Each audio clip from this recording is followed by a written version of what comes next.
Hello, my name is Julie Martinez. For this justification part of the SLO, I wanted to focus on the question of how this guided me for future decisions, and then what next steps I will take to deepen my learning of this SLO. So for like future decisions, as I was reading the resources or watching the resources, I thought about things that I might like to see. I was never a para, but I was an RBT, which kind of similar in our setting. Um, Things that I would have liked to seen as an RBT in a specific classroom with teachers.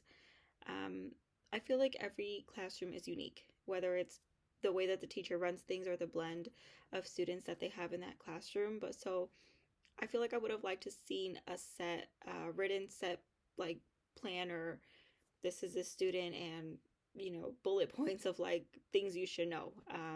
Very clear, like not having to go through multiple binders or multiple forms or like sheets, all, like have it all be in one. So I think for somebody that's hoping to have their own classroom one day, I want to have that set for paras or RBTs where they can just I'm taking the information from like medical binders and all about me binders, but take it and put it in one, and then just like this is all you have to read, like this one sheet or two, obviously, but like in one place, this is it. Um, and kind of break it down for them that way. And then outside of students, like what their expectations are, especially during like downtime and what we call like collab time, where the teacher kind of decides what paras do at that time outside of students.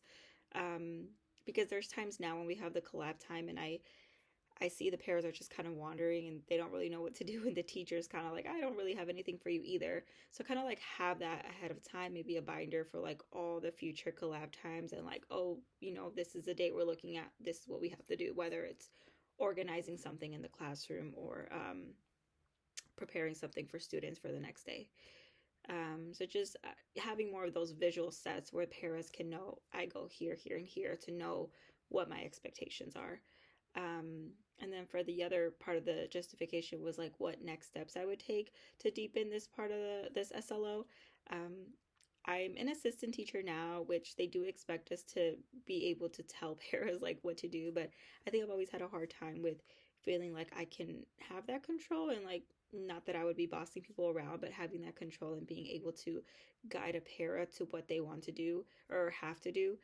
So I feel like I would want maybe some type of training, or look into a little bit more about how can I talk to a para without coming off as like rude or like I'm in charge, I tell you what to do, but just more in a ethical working way, more in a polite, and this is just the roles we're in, and I can kind of guide you and be there to help you. We can all work together to run this classroom, and this is why I think as a para, this is what you should be doing right now.